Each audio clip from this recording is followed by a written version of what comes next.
Hello बच्चों। तो क्या प्रॉब्लम है करंट इलेक्ट्रिसिटी में? तो चलो शुरू करते हैं। देखो, करंट इलेक्ट्रिसिटी जो चैप्टर है आपके क्लास 10th से थोड़ा सा रिलेटेड है। आपने क्लास 10th में ये पढ़ा था कि भाई करंट और इलेक्ट्रिसिटी क्या होता है। करंट असल में क्या है? फ्लो ऑफ चार्जेस को कहते हैं। मतलब अगर बहुत सारे इलेक्ट्रॉन फ्लो करने लग जाए तो आप उसको कह सकते हैं कि भाई ये तो इलेक्ट्रिक करंट है। लेकिन मेरा सवाल, जब अगर मैं फ्लो बोल रहा हूं तो क्या मैं इस फ्लो को तोड़ करके किसी बाल्टी में इकट्ठा कर सकता हूं? मतलब अगर किसी वायर के अंदर इलेक्ट्रॉन फ्लो कर रहा है, जैसा कि हम डेफिनेशन में कहते हैं, और मैंने इसको यहाँ तलवार से काट दिया और नीचे क्या यहाँ बाल्टी इकट्ठा कर दूं तो क्या इलेक्ट्रॉन उसमें गिरने लगेगा? तो जवाब है नहीं। तो यानी कि इलेक्ट्रिसिटी या electric current flow of electron को नहीं बल्कि वाइब्रेशन ऑफ इलेक्ट्रॉन को कहते हैं। तो करंट की डेफिनेशन हम लोग यहाँ पर क्या लिख सकते हैं? The vibration of electrons in a wire is called current. इसी को हम लोग करंट कह देते हैं। तो करंट की सिंबल आपने 10th में पढ़ा था बेटा, I, that is Q by T. मतलब चार्ज कितना फ्लो कर रहा है करंट, मतलब इलेक्ट्रॉन्स का कितने टाइम में कर रहा है, आप अगर उससे डिवाइड कर देते हैं तो आपको इलेक्ट्रिक करंट मिल जाता है। तो चलते हैं आगे। इसमें इस चैप्टर में हम लोग क्या क्या पढ़ने वाले हैं। देखो, ये हमारे टॉपिक्स हैं जो हम लोग इस चैप्टर के खत्म होने पे समझ चुके होंगे। हाँ, ये सीरीज थोड़ी आगे पीछे हो सकती है, डेफिनेटली मैं थोड़ा आगे पीछे ही कराऊंगा। ये टॉपिक मैंने लिखा है जो इस चैप्टर के अंदर सबसे इंपॉर्टेंट या फिर आपका सिलेबस है। भाई सुनो, सबसे पहले मैं बात करूंगा ओम्स लॉ की और उसके कैरेक्टरिस्टिक्स की। ये वही है जो आपने 10th में पढ़ा है, आपने इसके एक्सपेरिमेंट भी आपके लैब में किया हुआ है। तो ये है ओम्स लॉ। उसके बाद यहाँ पे आती है नेक्स्ट टॉपिक जिसे हम ड्रिफ्ट वेलोसिटी कहते हैं।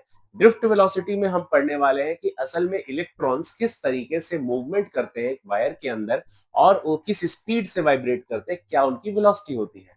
तीसरी बात, डिफरेंस पढ़ेंगे ईएमएफ और टर्मिनल पोटेंशियल में, जानेंगे कि वोल्टेज दो टाइप के होते हैं और ये दोनों टाइप क्या क्या चीजें बताते हैं। Then mobility, relation, resistance, resistivity, Kirchhoff's law, cell combination, Wheatstone bridge, ये सारी चीजें हम एक एक करके इस चैप्टर में समझेंगे।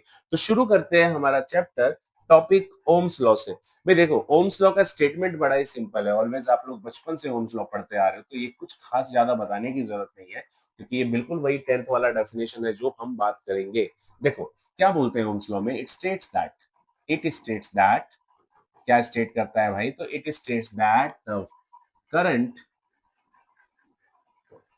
in the circuit current in the circuit is directly proportional किसके डायरेक्टली प्रोपोर्शनल है? तो directly proportional to the voltage applied also keeping temperature and area of cross section constant. आपको इसको कांस्टेंट करना पड़ेगा।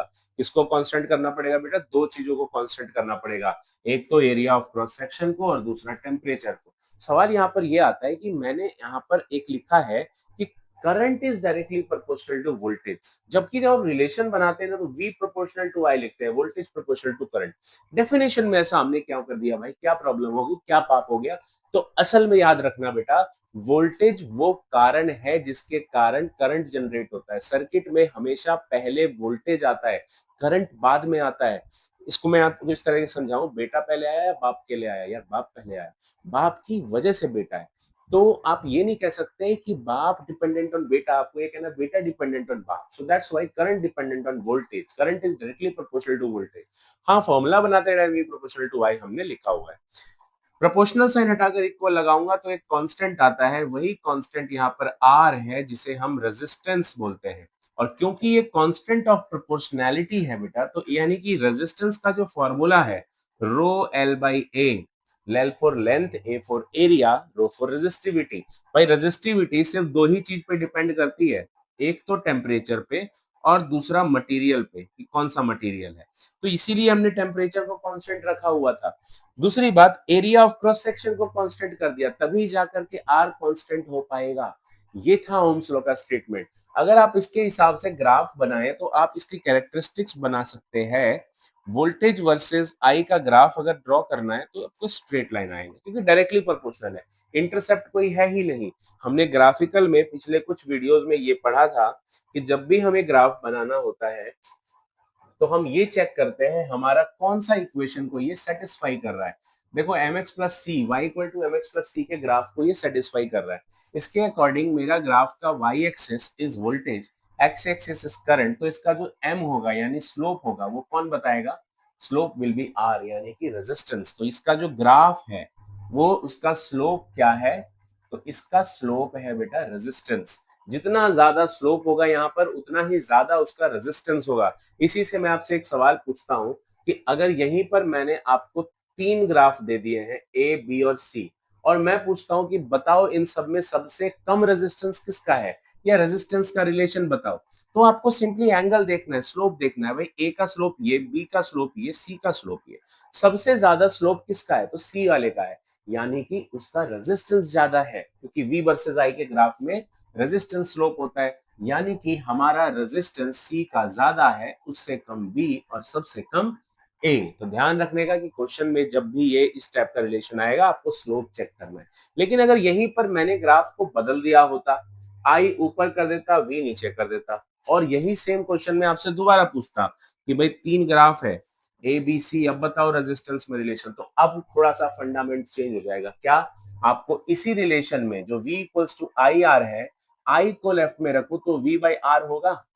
इसको अब कंपेयर करो y equal to M X plus C से, तो y की जगह पर y एक्सिस पे करंट दिख रहा है, x एक्सिस पे वोल्टेज दिख रहा है, तो बेटा 1 बाय आर तुम्हारा स्लोप है।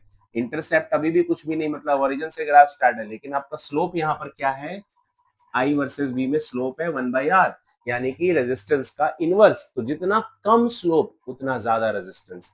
तो सबसे कम स्लोप ए का है, सबसे ज्यादा स्लोप सी का है, तो यहाँ पर रेजिस्टेंस ए का ज्यादा, उससे कम बी और सबसे कम सी, right.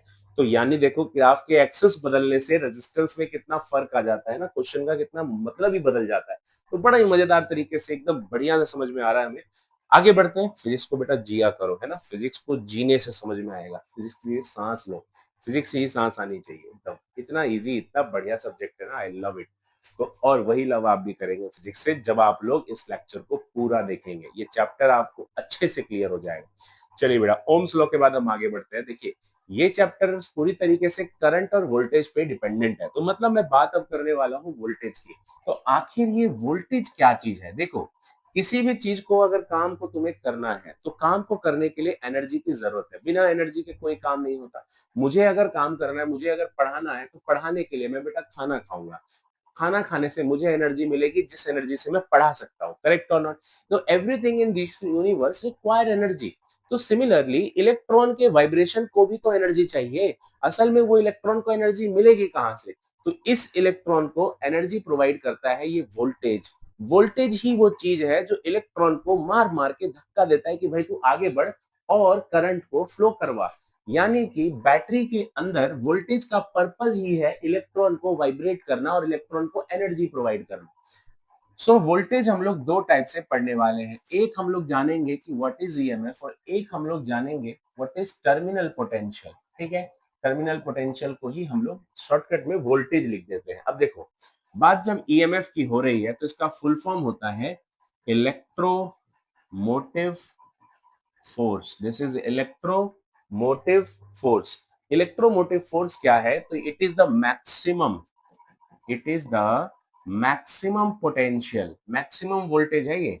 It is the maximum potential which we get, which we get in the circuit, which we get in the circuit when there is no current, when there is no current in the circuit। जब circuit में कोई current नहीं होता उस condition में जो voltage मिलता है वही आपका ईएमएफ है, वही आपका ईएमएफ है, इलेक्ट्रोमोटिव फोर्स है। ध्यान रखना, ओपन सर्किट कंडीशन के वोल्टेज को ईएमएफ कहते हैं। ओपन सर्किट क्या है? ओपन सर्किट में स्विच ऑफ, स्विच ऑफ मतलब करंट फ्लो नहीं कर रहा। तो जिस वक्त करंट फ्लो नहीं करेगा वही आपको ईएमएफ देगा, वही आपको ईएमएफ देगा। Then what is terminal potential? तो भाई करंट फ्लो करवा दो सर्किट में, जैसे ही करंट फ्लो करेगा वोल्टेज की वैल्यू डिक्रीज कर जाएगी और वो आपको मिल जाएगा क्या? टर्मिनल पोटेंशियल, है ना। तो देखो टर्मिनल पोटेंशियल क्या है? So it is the potential we get, या it is the voltage across the terminals, दो टर्मिनल होते हैं ना, पॉजिटिव नेगेटिव, तो उस टर्मिनल्स के अक्रॉस जो हमें वोल्टेज मिलता है, it is the voltage across the terminals when current flow through the circuit, when current flow through the circuit, that is called terminal potential. अब अगर मैं दोनों में रिलेट करूं, तो देखो ईएमएफ का रिलेशन वोल्टेज में प्लस कर दो आई आर, ये मिलता है V प्लस आई आर। अब यहाँ पर इस रिलेशन में जब मैं E is equals to V plus I R लिखता हूं, तो this E is EMF, this V is terminal potential. Current तो आप समझ ही गए, I मतलब करंट, और R का मतलब होता है बच्चों internal resistance. What is internal resistance? देखो, अंदरूनी रेजिस्टेंस, हर बैटरी कई सारी चीजों से मिलकर बनता है। केमिस्ट्री में आप क्लास 12 में पढ़ते हो, इलेक्ट्रोकेमिस्ट्री के अंदर, कि सेल के अंदर कुछ इलेक्ट्रोलाइट्स होते हैं। क्या होते हैं? इलेक्ट्रोलाइट्स होते हैं। उसके बाद सेल के अंदर टर्मिनल्स होते हैं, इलेक्ट्रोड्स होते हैं। इन सभी का अपना अपना कुछ ना कुछ रेजिस्टेंस है, और यही रेजिस्टेंस कहलाता है, यही रेजिस्टेंस क्या कहलाता है? इसी को हम इंटरनल रेजिस्टेंस बोलते हैं। तो internal resistance of the circuit is the resistance offered by a cell due to its electrode potential, due to its electrode and electrolyte. इसकी वजह से जो रेजिस्टेंस मिलता है। तो फटाफट इसको नोट करो, इस रिलेशन को ध्यान रखना। ये रिलेशन हमें एक चीज समझा रहा है कि ईएमएफ हमेशा V से बड़ा है। इसी चीज को आपको समझाता हूं एक बात। आपके घरों में टीवी का रिमोट, एसी का रिमोट है, उस रिमोट के अंदर जाओ और उसकी बैटरी को निकालो। जब आप उसकी बैटरी को निकालोगे तो आप देखोगे उस बैटरी पे 1.5 वोल्ट लिखा होता है। क्या लिखा होता है? 1.5 वोल्ट लिखा होता है। लेकिन जब आप सर्किट में इस चीज को कनेक्ट करते हो तो वो वोल्टेज डिक्रीज कर जाता है। मैं आपको एक बार सेल पे लिखा हुआ दिखाता हूं। देखो, मेरे पास इस वक्त एक सेल है, इस बैट तो ये रिलेशन हमें ये समझाता है कि जो ईएमएफ की वैल्यू है वो टर्मिनल पोटेंशियल से ज्यादा होती है। तो वही आप मैं कह रहा था कि जब आप बैटरी के अंदर देखते हो, जैसे आपके पास डबल ए बैटरी है या वो बैटरी है जो आप रिमोट में यूज करते हो, तो उस बैटरी पे 1.5 वोल्ट लिखा होता है। लेकिन जब आप सर्किट के अंदर उसको कनेक्ट करोगे ना और वोल्टमीटर से नापोगे, तो आप देखोगे कि वो 1.5 वोल्ट नहीं है, वो उससे कम मिलता है। वो मिलता है 1.3 या 1.4 वोल्ट। यानी इतना कम क्यों? जबकि वो 1.5 था, तो इतना कम क्यों मिल रहा है? तो इसका रीजन है बेटा करंट का फ्लो करना। आप इसको ना इस तरीके से समझो, ईएमएफ आपको कभी नहीं मिलेगा, ईएमएफ मैक्सिमम वोल्टेज है, लेकिन आप कभी उतना ले नहीं सकते। आप ऐसा समझ लो, आपने बोला कि मेरे को, कि रवि मिश्रा सर, आपको खाना खाना है और खाना खा के जो एनर्जी मिलेगा आपको उसके बदले काम करना है, ठीक है? तो मैंने खाना खाया और मुझे एनर्जी मिलती है बच्चों 200 जूल। तो मैं 200 जूल का काम नहीं कर पाऊंगा। ये 200 जूल मेरा ईएमएफ हो गया, maximum potential which I have when I am not doing the work, when I'm not flowing the current is not flowing through me, that voltage, that energy is 200 volt and 200 joule वो मेरी energy है। जब मैं काम करने जाऊंगा तो ये बताओ, मैं काम तो सिर्फ 150 जूल तक कर पाऊंगा। 50 जूल कहाँ गया भाई? मेरे दिल को धड़कने के लिए एनर्जी नहीं चाहिए क्या? मेरे ब्रेन को काम करने के लिए एनर्जी नहीं चाहिए क्या? इंटरनल ब्लड फ्लो कर रहा है, लिवर अपना काम कर रहा है, पैंक्रियाज काम कर रही है, every organ of your body is doing it's job, and you know that in spite of doing work they need energy और नॉट। एनर्जी तो सभी को चाहिए। सो यानी कि इंटरनल ऑर्गन भी कुछ एनर्जी को कंज्यूम करेंगे, और वही सेम ईएमएफ डिक्रीज हो जाता है जब टर्मिनल पोटेंशियल मिलता है। तो वो जो एक्स्ट्रा वोल्टेज कम हुआ वो कहाँ गया? वो बेटा ये इंटरनल रेजिस्टेंस खा गया। इंटरनल रेजिस्टेंस में वो वोल्टेज ड्रॉप हो गया। यही कॉन्सेप्ट यहाँ पर हमें समझना है ईएमएफ और टर्मिनल पोटेंशियल के डिफरेंस के अंदर। ईएमएफ बड़ी वैल्यू है, टर्मिनल पोटेंशियल छोटी वैल्यू है। ओके, और टर्मिनल पोटेंशियल क्यों कम होता है? क्योंकि ईएमएफ ज्यादा है, थोड़ा सा वोल्टेज रेजिस्टेंस के अंदर, इंटरनल रेजिस्टेंस के अंदर कंज्यूम हो गया। तो ये था हमारा टॉपिक ईएमएफ समझने के लिए। चलिए अब हम बढ़ते हैं हमारे नेक्स्ट टॉपिक की तरफ, that is called drift velocity. We have to understood it very carefully because this is the first time we are reading this type of thing. Drift velocity 10th में नहीं था, तो यहाँ थोड़ा सा समझने की जरूरत है इलेक्ट्रिसिटी को। अभी तक जो भी हमने पढ़ा, चाहे वो ईएमएफ था, चाहे वो वोल्टेज था, चाहे वो करंट था, ये सारी चीजें हमने कहीं ना कहीं 10th में या उससे छोटी क्लास 8 में पढ़ा हुआ है इलेक्ट्रिसिटी रिलेटेड में। अब जो ड्रिफ्ट वेलोसिटी आया, ये कुछ नया है। अब ये है क्या? सो बच्चे, it is the average velocity. ये क्या है? ये एवरेज वेलोसिटी है। It is the average velocity with which, जिससे, with which the free electrons, ध्यान रखना सारे इलेक्ट्रॉन्स नहीं, free electrons, the free electrons get drifted, drifted मतलब घसीटा जाता है, drifted towards the positive terminal, drifted toward the positive terminal of the battery, positive terminal of the battery under the influence of, under the influence of electric field, under the influence of electric field is called drift velocity. इसी को हम लोग drift velocity कहते हैं। अब इस definition में ना बहुत सारी ऐसी चीजें जो ध्यान देने वाली है। पहली चीज बेटा, ये एवरेज वेलोसिटी होता है, it is an average velocity. ये जो एवरेज वेलोसिटी है किसका है? फ्री इलेक्ट्रॉन्स का है। ये इलेक्ट्रॉन किधर जाते हैं? तो ये इलेक्ट्रॉन घसीटे जाते हैं किस तरफ? पॉजिटिव टर्मिनल की तरफ। कौन घसीटता है? तो under the influence of electric field, electric field घसीटता है, उसी को ड्रिफ्ट वेलोसिटी कहते हैं।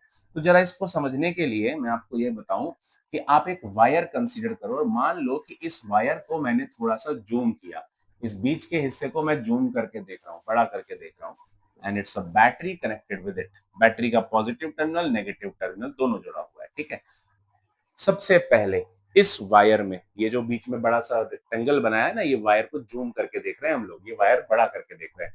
देखो एक थियरी आई थी एटॉमिक स्ट्रक्चर के अंदर ना, बहुत थियरी है, आपने बचपन से पढ़े हो, Rutherford model, J Thomson model, Bohr's model, ऐसे ही एक इलेक्ट्रॉन क्लाउड मेथड, एक कर्नल थियरी है। कौन सी थियरी है? कर्नल थियरी है। ये कर्नल थियरी कहता है कि मेटल कंडक्टर्स के अंदर पॉजिटिवली चार्ज्ड कर्नल्स होते हैं। दे आर इमोबाइल आयन, ये अपनी जगह से मुड़ नहीं सकते, घूम नहीं सकते, ये पॉजिटिव चार्ज होते हैं, ये अपनी जगह पर फिक्स्ड होते हैं। ये सारे जो मैंने ड्रॉ किए ये सभी कर्नल्स हैं, they are kernels. What are kernels? Kernels are positively charged immobile ions, they can not move from their own position, अपनी जगह से हिल नहीं सकते। लेकिन जैसे ही आप बैटरी अप्लाई करो, मैं इसको इस तरह समझाऊं, मान लो तुम लोग मुझे एक कुर्सी पे बिठा देते हो, ठीक है, एक कुर्सी के ऊपर मैं बैठ गया। अब क्या करते हो, मेरे को यहाँ पे बिठा करके आपने फेविकॉल लगा दिया नीचे। अब टीचर को नीचे फेविकॉल लगा दिया और उसमें उसको बिठा दिया। Now what happen? टीचर हिल नहीं सकता, ये टीचर यहाँ पर कर्नल है, टीचर हिल नहीं सकता। नाउ अब आप क्या करते हो, सीट के नीचे आग लग गई, सीट के नीचे आग लग गई या कुछ भी ऐसा प्रोसेस हो गया कि जिससे गर्मी प्रोड्यूस हुई, एनर्जी प्रोड्यूस हुई। Now what I will do, मैं वहां पर भागूंगा तो नहीं, क्योंकि मैं तो फेविकॉल से चिपका हूं, तो मैं अपनी जगह पर ना ऐसे हिलने की कोशिश करूंगा, सीट पर बैठे बैठे मूव करने की कोशिश करूंगा। वही सेम इस कर्नल के साथ होगा। बैटरी एनर्जी प्रोवाइड कर रहा है, बेचारा कर्नल हिल नहीं सकता, तो कर्नल क्या करेगा, अपनी जगह पर बेटा वाइब्रेट करने लगेगा, सिंपल हार्मोनिक मोशन करने लगेगा। ये सभी कर्नल्स झूमने लगेंगे अपनी जगह पर, ऐसे ऐसे ऐसे ऐसे, मतलब ऐसे ऐसे ऐसे ऐसे। अब इलेक्ट्रॉन को सोचो, इस बीच से ना इलेक्ट्रॉन को जाना है। अगर बताओ मुझे, अगर इलेक्ट्रॉन इस बीच से जाएगा, अगर इलेक्ट्रॉन इस बीच से जाएगा तो बेटा रास्ता तो कांस्टेंट ही नहीं है ना, ये रास्ता तो चेंज हो रहा है, कभी पास आ रहा है इलेक्ट्रॉनल, कभी दूर जा रहा है, ऐसे ऐसे। तो कभी इससे टकराए, कभी इससे, कभी इससे, कभी इससे, ऐसे टकराते हुए इलेक्ट्रॉन आगे बढ़ेगा। और यही कारण है जिसके कारण रेजिस्टेंस का आप लोग सिंबल ऐसा बनाते हो। रेजिस्टेंस का ये सिंबल किसी के सपने में नहीं आ गया कि बना दिया उठ के। ये रेजिस्टेंस का सिंबल आने का कारण है कि जहां जहां से डिफ्लेक्ट होता दिख रहा है तुम्हें, ये कर्नल से टकराया, ये कर्नल से टकराने के कारण रेजिस्टेंस है, that is the path of electron with the electron is flowing through it. और इलेक्ट्रिक फील्ड की डायरेक्शन प्लस से माइनस होती है, यानी इलेक्ट्रिक फील्ड देखो इस तरफ होगा, है ना। अब जरा बात करते हैं इसके ऊपर। देखिए इतना डायग्राम आपको समझ में आ गया होगा। नाउ इतने डायग्राम के बाद हम लोग बात करें व्हाट इज ड्रिफ्ट वेलोसिटी। तो ड्रिफ्ट वेलोसिटी की डेफिनेशन में था, it is the average velocity जिससे इलेक्ट्रॉन ड्रिफ्ट होता है। किधर जा रहा है इलेक्ट्रॉन? देखो पॉजिटिव टर्मिनल की तरफ जा रहा है। किसके कारण? इस इलेक्ट्रिक फील्ड के कारण जा रहा है, राइट। तो इस इलेक्ट्रिक फील्ड में क्या लिखते हैं, इस इलेक्ट्रिक फील्ड की वजह से फोर्स लगा होगा। असल में जो फोर्स इलेक्ट्रिक फील्ड की वजह से लगता है उसका फॉर्मूला क्या है?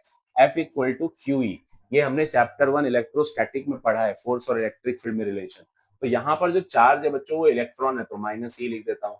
This is the force, our first equation, correct. अच्छा फर्स्ट इक्वेशन छोड़ो, यहाँ से एक चीज और कर सकते हैं हम लोग, ये माइनस ई तो है ही।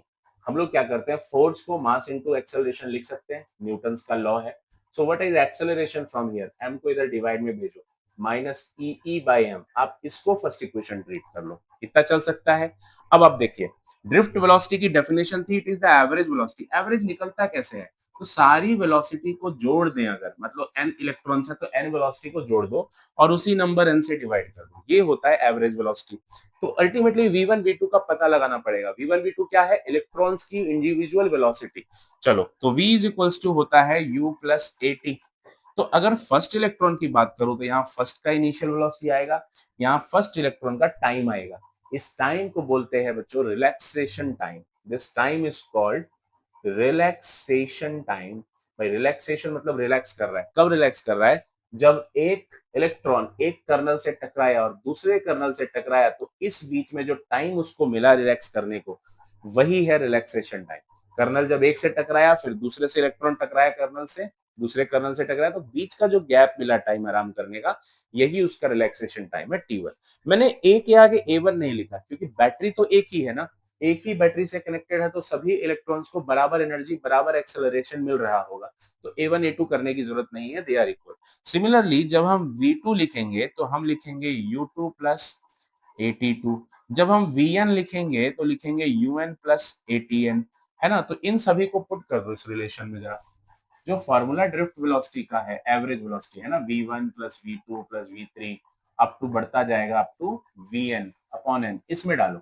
v1 है u1 प्लस at1, v2 है u2 प्लस at2, राइट, और बढ़ता जाएगा अप टू कहां तक? un प्लस atn तक, डिवाइडेड बाय n। अब मैं u1 वाले टर्म्स को सबको एक साइड कर रहा हूँ, u वालों को, तो u1 plus u2 plus u3 plus up to un divide by n अलग कर दो। अब देखो बचा क्या? 81 82 83, इन सभी में a कॉमन आ रहा है ना। अगर मैं a को कॉमन निकाल लूं तो मेरे पास बचेगा t1 plus t2 up to tn तक और डिवाइड बाय n। अब देखिए ये है इंटरनल वेलोसिटी, मतलब इनिशियल वेलोसिटीज का एवरेज। सारी इनिशियल वेलोसिटी को जोड़ के n से डिवाइड कर रहे हैं, तो इनिशियल वेलोसिटीज का एवरेज है। तो इनिशियल वेलोसिटी का एवरेज क्या आएगा? वायर शुरू में मूव नहीं करता। वायर को अगर हम लोग वोल्टेज देते हैं तो वायर स्टार्टिंग में मूव नहीं कर रहा होता, wire is constant, fix speed पे रहता है, यानी रुका हुआ रहता है, स्टेशनरी रहता है। तो इसका जो एवरेज है वो जीरो आएगा। तो when we put zero here, so a, और ये सारे टाइम का एवरेज है, जितने भी रिलैक्सेशन टाइम है, अगर मैं उसका एवरेज निकाल रहा हूं तो इसको मैं टाउ लिख दूंगा, जिसे हम बोलेंगे average relaxation time. This is called average relaxation time. अब आप एक काम करिए, जो आपका ड्रिफ्ट वेलोसिटी आया यहाँ पर, वो आया ए टाउ, और एक्सेलरेशन हमारे पास फर्स्ट इक्वेशन में थी माइनस ई बाई एम, यहां पुट कर दो तो minus e by m into tau. This is the formula of drift velocity. ये रिलेशन काफी इंपॉर्टेंट है क्योंकि यहाँ पे ड्रिफ्ट वेलोसिटी और इलेक्ट्रिक फील्ड जो है दोनों वेक्टर है, और नेगेटिव साइन बीच में आ रहा है, इसमें ये बता रहा है कि ड्रिफ्ट वेलोसिटी की डायरेक्शन इलेक्ट्रिक फील्ड का नेगेटिव होता है, उसका अपोजिट होता है। तो इसको फटाफट नोट करो, this is called drift velocity. Okay, तो अभी तक जो हमने पढ़ा उसमें हमने ये जान लिया कि भाई ड्रिफ्ट वेलोसिटी क्या होती है और ड्रिफ्ट वेलोसिटी का डेरिवेशन कैसे निकलता है। तो हमने जाना ड्रिफ्ट वेलोसिटी का जो फॉर्मूला डिराइव हुआ बेटा, वो कुछ इस तरीके से कि फाइनल रिलेशन है minus e tau by m. थोड़ा सा इसको और डिफाइन करते हैं। ड्रिफ्ट वेलोसिटी का रिलेशन आया जो minus e tau bye M. अगर मैं वेक्टर फॉर्म में ड्रिफ्ट वेलोसिटी को दिखाऊं तो इधर वेक्टर इलेक्ट्रिक फील्ड है, और ये दोनों ये सेटिस्फाई कर रहे हैं, ये सजेस्ट कर रहे हैं कि भाई मेरी जो डायरेक्शन है, यानी कि ड्रिफ्ट वेलोसिटी की जो डायरेक्शन है, वो इलेक्ट्रिक फील्ड का नेगेटिव है, अपोजिट है। मतलब अगर आप डायग्राम में गौर करें तो भाई इलेक्ट्रिक फील्ड प्लस से माइनस था, और देखो इलेक्ट्रॉन की ड्रिफ्ट किधर है? माइनस से प्लस की तरफ है, उल्टा है। तो यही कारण है कि इलेक्ट्रॉन हमेशा करंट की डायरेक्शन के अपोजिट चलता है। ये था ड्रिफ्ट वेलोसिटी का रिलेशन। अब हम थोड़ा सा और चीजें जानेंगे। तो हमने जो स्टार्टिंग में थोड़ा सा एक सीरीज बात की कि हम इस चैप्टर में क्या क्या पढ़ने वाले हैं। हमने सबसे पहले ओम्स लॉ और उसकी कैरेक्टरिस्टिक्स खत्म की, हमने ड्रिफ्ट वेलोसिटी पढ़ा, हमने उसके बाद ईएमएफ और टर्मिनल पोटेंशियल में डिफरेंस पढ़ा।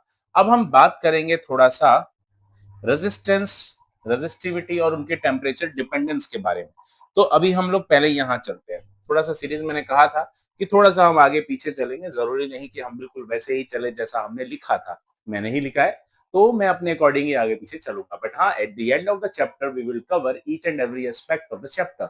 हर एक चीज को छूकर चलेंगे, पढ़ के चलेंगे जल्दी जल्दी। चलिए अगला टॉपिक है कि रेजिस्टेंस का टेम्परेचर डिपेंडेंसी। वैसे तो रेजिस्टेंस का formula row L by A होता है, जहां पर रो रेजिस्टिविटी है और एल लेंथ है।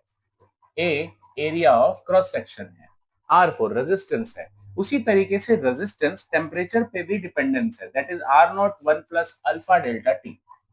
ये रिलेशन रेजिस्टेंस का टेम्परेचर डिपेंडेंसी बताता है। मतलब अगर मैं रेजिस्टेंस को इंक्रीज करूं, मान लो तुमको ये दिया गया कि अल्फा की वैल्यू 0.1 है, let's suppose it is given alpha is 0.1 है ना, कोफिशिएंट है रेजिस्टेंस का टेम्परेचर कोफिशिएंट।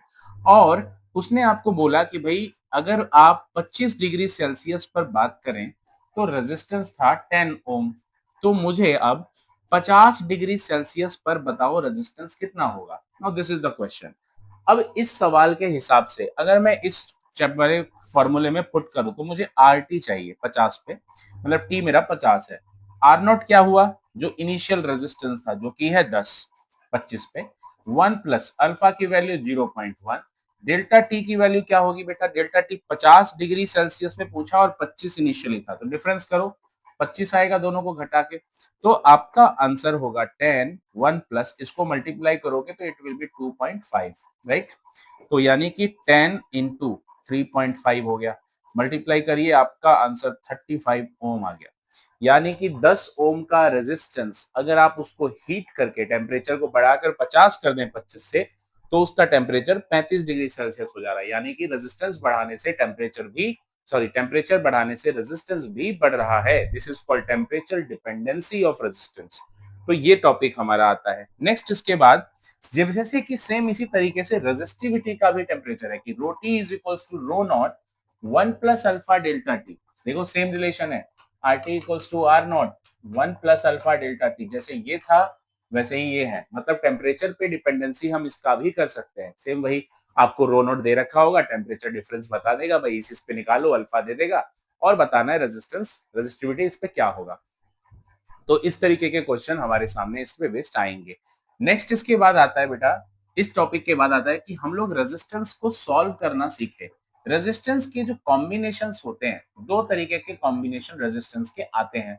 एक जिसे हम कहते हैं सीरीज कॉम्बिनेशन और एक जिसे हम कहते हैं पैरेलल कॉम्बिनेशन। आपने 10th क्लास में पढ़ा है, अगर एक रेजिस्टेंस का एक टर्मिनल दूसरे रेजिस्टर के दूसरे टर्मिनल से जोड़ दो तो ये दोनों, एक R1 एक R2, तो ये दोनों सीरीज में आ गए और सीरीज में रेजिस्टेंसेस ऐड होते हैं, R1 प्लस R2 हो जाएगा नेट रेजिस्टेंस।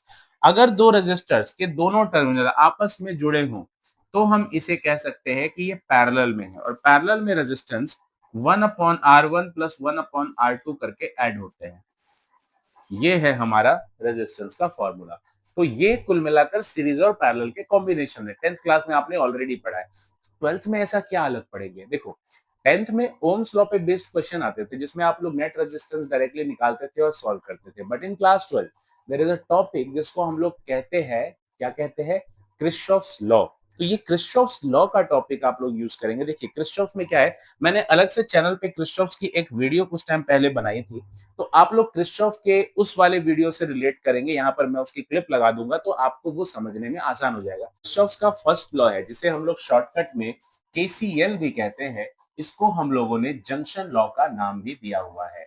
जंक्शन लॉ में ऐसा क्या होता है, क्या है केसीएल या क्या है जंक्शन लॉ, इसको समझते हैं। तो देखिए बेटा, मान के चलिए कि अगर एक जगह पर बहुत सारी जगहों से करंट आ रहा है, जैसे कि अभी हमारे दिल्ली में, दिल्ली के अंदर आपको जान करके हैरानी होगी कि भाई करंट हमारे दिल्ली में नहीं बनता।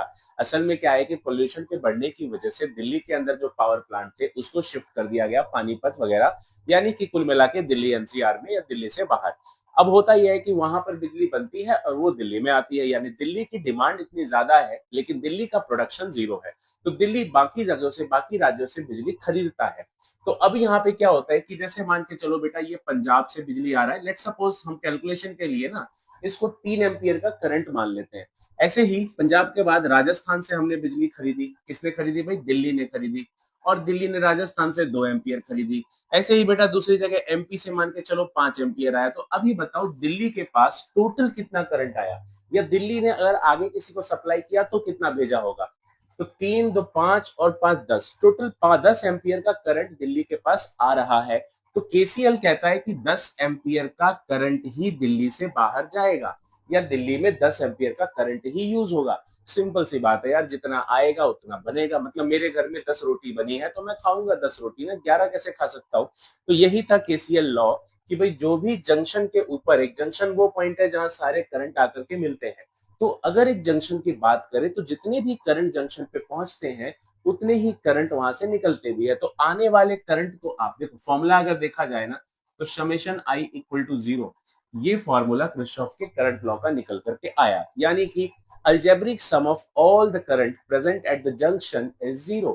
अलजेब्रिक सम का मतलब है कि आने वाले को प्लस, जाने वाले को माइनस लेके चलो। देखो, आने वाला 3 एम्पियर का करंट +3, आने वाला 2 एम्पियर +2, आने वाला 5 एम्पियर +5, जाने वाला 10 तो -10। जरा बेटा सम करो, 3 2 5 5 10, -10 equal to 0, which means current का सम 0 आया।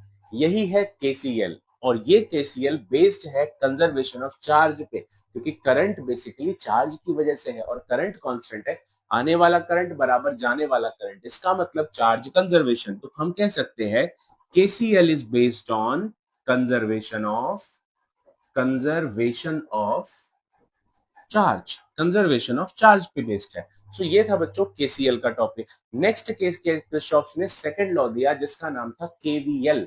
इसके भी हमने 2-3 नाम निकाल लिए। केवीएल को हम लोग जंक्शन लॉ नहीं, इसको हम लोग बेटा केवीएल को हम लोग लूप लॉ भी बोलते हैं, लूप लॉ। ठीक है, लूप लॉ या किरचॉफ का सेकंड लॉ, या इसका एक और नाम है जो कि आपकी 12th की एनसीईआरटी में नहीं है लेकिन आगे जाकर के आप कॉलेज में पढ़ेंगे, मेश लॉ। ठीक है, या नोडल एनालिसिस। तो बहुत सारे नाम है, कुल मिला के कॉन्सेप्ट एक ही है। अब यहाँ पर एक जरूरी बात, जो मैं पढ़ाने वाला हूं, जो तरीका मैं बताने वाला हूं किरचॉफ का, उस तरीके के बाद किसी और टीचर के तरीके को नहीं समझना, नहीं तो दही बल्ले बनने को रेडी रहना दिमाग में। भाई देखो, हर एक टीचर का अपना एक तरीका होता है समझाने का, मेरा एक डिफरेंट तरीका है। तो केसीएल और केवीएल को लेकर के मेरा सीधा सा कहना है कि अगर आपने केवीएल मुझसे सीखा तो किसी और से मत सीखो, और अगर किसी और से सीखा तो मुझसे मत सीखो, क्योंकि ये बेटा आपके कॉन्सेप्ट को गलत कर देगा, सिंपल सी बात। और मेरा टॉपिक अगर आप समझ रहे हो तो it is very easy, very interesting, और ये आगे चल के कोई भी क्वेश्चन गलत नहीं होंगे आपके। तो देखो बेटा, मान के चलो केवीएल पहले कहता क्या है, ये कहता है कि समेशन v 0 होगा, यानी कि जिस तरीके से जंक्शन लॉ ने कहा था कि सम ऑफ करंट 0 होता है अलजेब्रिक सम, वैसे ही ये कहता है कि अलजेब्रिक सम ऑफ वोल्टेजेस 0 होता है। तो मतलब कुल मिला के मान के चलो 12 वोल्ट की बैटरी मैंने कंबाइंड करी है सर्किट में, तो 12 वोल्ट ही ड्रॉप हो सकता है। जितने भी रजिस्टर सर्किट में कनेक्टेड होंगे वो सब मिलकर के 12 वोल्ट ही खाएंगे। फॉर एग्जांपल, मेरे घर में 12 रोटी बनी है, खाने वाले 4 लोग, तो फिक्स है बेटा कि वो चारों लोग 3-3 रोटी ही खा सकते हैं, तभी जाके 12 रोटी, 13 नहीं खा सकते। तो यही था किरचॉफ वोल्टेज लॉ के बारे में। अब केवीएल लगाते कैसे हैं, देखिए, एक सिंपल सा सर्किट से मैं आपको इस चीज को समझाता हूं। मेरे पास 2 रजिस्टर्स हैं इस सर्किट के अंदर। अभी इस सर्किट में 2 रजिस्टर्स हैं। इस पहले की वैल्यू 2 ओम मान लीजिए, इस दूसरे की वैल्यू 3 ओम मान लीजिए। बैटरी का वोल्टेज 10 वोल्ट का ले लो, सिंपल। मेरा क्वेश्चन है, मुझे करंट निकालना है। देखो, एक तो तरीका 10वीं के हिसाब से करें, फ्रॉम द 10th क्लास में जो तुमने पढ़ा है ओम्स लॉ, कि भाई इसमें रेजिस्टेंस दोनों सीरीज में है, तो रेजिस्टेंस 2+3 यानी कि 5 ओम हो गया। आपके पास वोल्टेज 10 ओम का है, तो वो वोल्टेज 10 वोल्ट हो गया। तो अगर आप करंट निकालेंगे तो V बाई आर, क्योंकि ओम्स लॉ लगा V equals to I R, तो वोल्टेज की वैल्यू आई बेटा 10 और रेजिस्टेंस 5, यानी कि 2 एम्पियर का करंट आया। तो एक तो ये तरीका है क्वेश्चन को सॉल्व करने का, जिसे हम लोग ओम्स लॉ भी कहते हैं। अब एक दूसरा तरीका जो मैं आपको सिखाने जा रहा हूं, जिसे हम लोग केवीएल कहते हैं। यहां पर क्या करना है, बैटरी के पॉजिटिव से निकलने वाले करंट आई को ले लो। अब देखो, ये आई इस रजिस्टर से भी जाएगा, यही आई इस रजिस्टर से भी जाएगा, और वापस बैटरी में एंटर कर जाएगा, क्योंकि कोई और रास्ता उसके पास नहीं है। अब आपको एक लूप सेलेक्ट करना है, कोई भी एक डायरेक्शन ले लो बच्चों, क्लॉकवाइज या एंटी क्लॉकवाइज, ध्यान रखना जो मैं बोलने जा रहा हूं। अब आप लोग किसी एक पॉइंट से शुरू करो, मान लो मैं यहां से शुरू करता हूं। चलते रहो तब तक मत रुकना जब तक बीच में रजिस्टर या बैटरी ना आए। आई रिपीट, चलते रहो जब तक मत रुकना जब तक रास्ते में रजिस्टर या बैटरी ना आए। देखो, यहां से चला, रजिस्टर आ गया, क्या मेरी डायरेक्शन करंट की डायरेक्शन सेम है? तो यस, मैं भी उधर ही जा रहा हूं, और देखो आई करंट भी उधर ही जा रहा है, यानी सेम डायरेक्शन। तो बेटा प्लस का निशान आएगा, और रजिस्टर पे वोल्टेज लिखो, V equals to I R, current जा रहा है आई, रेजिस्टेंस है 2, यानी मैं लिखूंगा 2i। आगे बढ़ो, यहाँ पे कोई रजिस्टर नहीं है, नहीं रुकना है। फिर रजिस्टर आ गया, रुक जाओ। क्या करंट की डायरेक्शन मेरी डायरेक्शन सेम है? तो यस सेम है, तो प्लस। रेजिस्टेंस इंटू करंट कर दो, 3 इंटू आई। वापस आओ, कोई रजिस्टर नहीं, कोई रजिस्टर नहीं, बैटरी आ गया। बैटरी के किस टर्मिनल से आप पहले टकराए ये चेक करो। भाई ऐसे आते वक्त बैटरी के नेगेटिव टर्मिनल से मैं पहले टकराया, और अगर नेगेटिव से टकराए बेटा तो 10 वोल्ट की बैटरी है, -10 लिख लो। अब ये चलो आगे बढ़ो, अब ये नहीं कि प्लस से टकराए तो फिर प्लस लिख रहे हैं, एक ही लिखना है जिससे आप पहले टकराए, तो -10 लिखा। वापस से उसी पॉइंट पे आ गए, इक्वल टू 0 कर दो। देखो 2i 3i हो गया, 5i, -10 को उधर ले जाओ, +10, करंट कितना होगा 10/5, 2 एम्पियर। तो वही आंसर आया क्रिश्चॉफ से भी जो आंसर आया ओम्स लॉ से भी। तो ये तो सिंपल सा सर्किट था, इसने भी देखो इतने सारे 5 स्टेप 4 स्टेप को 2 स्टेप में बदल दिया। यानी कि केवीएल का जो कॉन्सेप्ट है ये हमारे स्टेप्स को डिक्रीज करेगा, बड़े क्वेश्चंस को सिंपल करेगा। दूसरी बात, इसका जो स्टेप है, मैंने सिंपली आपको क्या बोला, आपको तब तक नहीं रुकना है जब तक कि रजिस्टर या बैटरी ना दिखाई दे। रजिस्टर दिखते ही रुक जाओ और रजिस्टर का वोल्टेज निकालो। मैंने वहां पर आपको क्या बोला कि अगर करंट की डायरेक्शन और आपके जाने की डायरेक्शन सेम है तो पॉजिटिव ले लो, और अगर अपोजिट है तो नेगेटिव ले लो। दूसरी बात, बैटरी के जिस टर्मिनल से आप पहले टकराते हैं उसी का सिंबल लिख लो। अब ये नहीं कि आप फिर माइनस के टकराए और माइनस के बाद +10 टकरा रहे तो वो भी लिख रहे, नहीं, जिससे आप पहले टकराए। अगर आप पॉजिटिव टर्मिनल से पहले टकराए तो राइट द +10, अगर आप नेगेटिव से पहले टकराए तो राइट -10, और कुछ नहीं होता बेटा, आंसर हमेशा सेम आएगा, चाहे तुम डायरेक्शन कुछ भी ले लो। इसी टॉपिक पे हम लोग आगे क्वेश्चन सॉल्व करते हैं। देखो, अगर मैं एक सिंपल सा क्वेश्चन लेके चलता हूँ कि मेरे पास एक सर्किट है जिसके अंदर 3 रेजिस्टर्स हैं, 2 बैटरी मैंने जोड़ दी। अब इन बैटरीज की मैं वैल्यू आपको देता हूं। Let's suppose this battery is 20 volt, this branch is 4 ohm, this is 5 ohm, this is 10 ohm, and the battery is 10 volt. Now name the junctions A B C D E F. सो बेटा ये है एक circuit diagram. इस question में हमें निकालना है कि हमारे 4 ओम वाले ब्रांच में कितना करंट है। Find current, find current in 4 ohm branch. चलो सबसे पहले केसीएल या केवीएल लगाते समय आपको करना यह है कि आप सिंपली करंट की डायरेक्शन लीजिए, करंट किस डायरेक्शन में मूव करेगा। तो देखो, बैटरी के पॉजिटिव टर्मिनल से करंट निकलता हुआ मान लो, माना बच्चे आई करंट निकला यहां से, ठीक है, चलो आई करंट निकला, वो आई इस रेजिस्टर से गया, कोई दूसरा रास्ता तो नहीं। यहां आने के बाद करंट के पास 2 रास्ते हैं। अब इन 2 रास्तों में से करंट कोई एक रास्ता, सॉरी लो रेजिस्टेंस वाला रास्ता पहले चुनता है, उसमें थोड़ा ज्यादा जाता है। तो 2 तरीके हैं, या तो मैं दोनों में बांट दूं, या दूसरा तरीका करंट लेने का, यहां भी तो बैटरी की पॉजिटिव टर्मिनल है, यहां से भी करंट निकल सकता है, बिल्कुल निकल सकता है, आप चाहो तो ले ही लो। चलो इधर से ले लेते हैं। मान के चलिए बैटरी के पॉजिटिव से निकला बच्चों I1, ये I1 करंट यहां तक आया, यहां तक आया। अब इसके पास जंक्शन आपको मिला, देखो केसीएल ने क्या बोला था, जंक्शन पे आने वाला करंट बराबर जाने वाला करंट, कितना करंट नीचे जाएगा, दोनों जुड़ जाएगा, I+I1 नीचे जाएगा, यहां तक आया I+I1। अब फिर 2 रास्ते हैं, एक इधर एक इधर। भाई देखो सिंपल सी बात है, जितना करंट निकला था ना बैटरी से, वापस बैटरी में उतना ही करंट पहुंचना चाहिए। मेरे घर से राम निकला तो मेरे घर राम वापस आना चाहिए, श्याम नहीं। तो देखिए यहाँ पर बेटा, यहाँ से प्लस जो है यहाँ तक आया, अब यहाँ से आई निकला था ना, तो बैटरी में वापस से आई भेजो। इधर वाली बैटरी से I1 आया था ना, तो वापस से बैटरी में I1 भेजो। ये हो गया हमारा डायग्राम। अब कुल मिला के कितने अननोन करंट्स हैं, 2, एक I और एक I1। मुझे ये दोनों चीजें नहीं पता, ध्यान रखना, जितने अननोन करंट्स होंगे उतने ही ज्यादा इक्वेशंस बनाने पड़ेंगे। So always try to make less number of currents. जितना कम करंट बनाओगे उतने कम इक्वेशंस बनाने पड़ेंगे। अभी मेरे पास 2 अननोन, तो 2 इक्वेशंस की जरूरत है। पहला इक्वेशन मैं लूंगा इस वाले लूप से, दूसरा इक्वेशन लूंगा इस वाले लूप से। पहले हम लोग इधर वाले लूप में चलते हैं। लूप का नाम ए से लेके गए बी से लेके गए ई, और ई से आए एफ, और एफ से वापस गए ए। तो इस लूप में बात करते हैं। देखिए अभी जो मैंने आपको सिखाया उसी पे कॉन्सेप्ट पे चलो। जब तक मत रुकना जब तक रजिस्टर या बैटरी ना दिखे। चलो मेरे को रजिस्टर दिख गया, क्या मेरी डायरेक्शन करंट की डायरेक्शन सेम है, तो यस सर सेम है, मैं भी उधर ही जा रहा हूँ, मतलब ऐसे जा रहा हूँ ना क्लॉकवाइज, करंट भी उधर ही जा रहा है। सो प्लस का निशान लगाओ। रेजिस्टेंस पे कितना वोल्टेज होगा, V into equals to I R. Current आई है, रजिस्टर 5 है तो 5 आई। आगे बढ़ो, इस नीचे वाले ब्रांच में आए 4 ओम में, तो देखो यहाँ फिर से मेरी डायरेक्शन करंट की डायरेक्शन सेम है, so write the positive sign.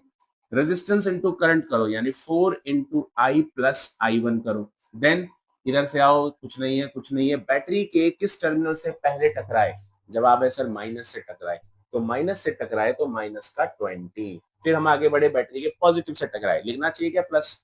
जवाब है नहीं, जिससे पहले टकराओगे सिर्फ वही लिखोगे, उसके अलावा दूसरा नहीं लिखना। वापस से ए पर पहुंच गए जहां से हमने शुरू किया था, तो इक्वल टू 0। अब इस -20 को उस तरफ ले जाओ तो +20, इस साइड में 5i प्लस 4 इंटू आई हो गया 4i प्लस 4i1, इसको जरा जोड़ते हैं, 5i और 4i हो गया बेटा 9i plus 4i1 equals to 20। This is our first equation. इस तरीके से हमने पहली इक्वेशन डिजाइन कर ली। अब सेकंड इक्वेशन के सेकंड लूप पे चलो। देखा, जरूरी नहीं है कि ऐसे क्लॉकवाइज ही चलोगे, you can also go anti clockwise, ठीक है, कुछ भी कर सकते हो। चलो लूप का नाम बताना।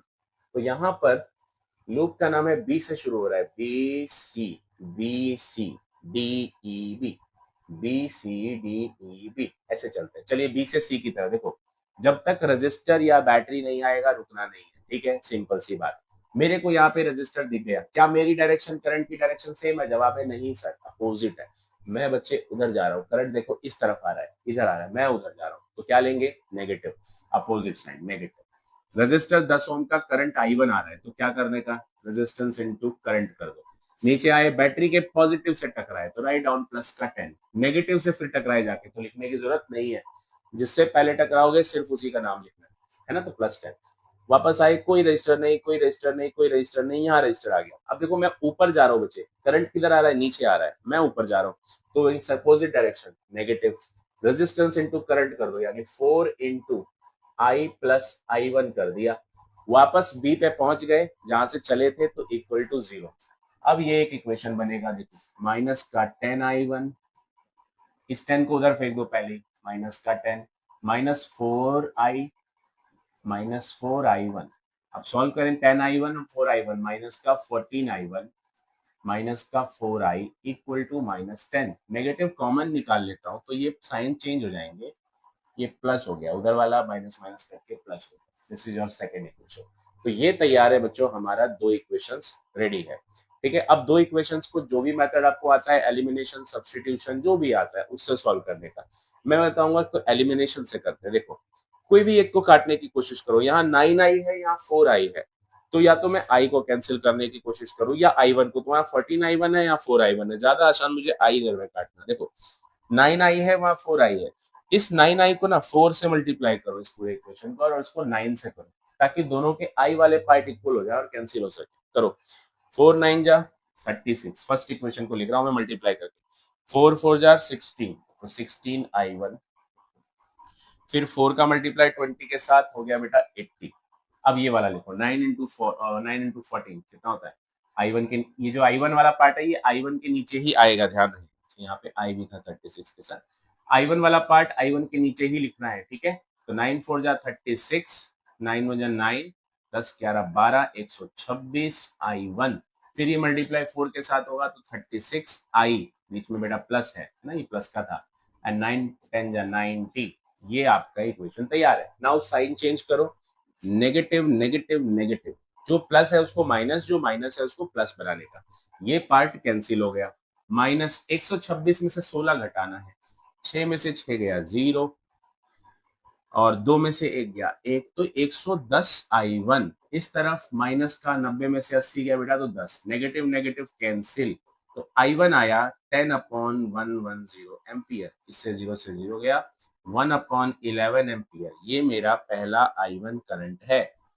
तो हमें I1 की वैल्यू मिल चुकी। अब जब I1 आ चुका तो इस I1 की वैल्यू को उठाओ और किसी एक इक्वेशन में रख दो। लेट्स सपोज हमने फर्स्ट में पुट कर दिया, put I1 in first equation. So tell me, first equation पे डालने पे क्या निकल के आएगा? सो एक बार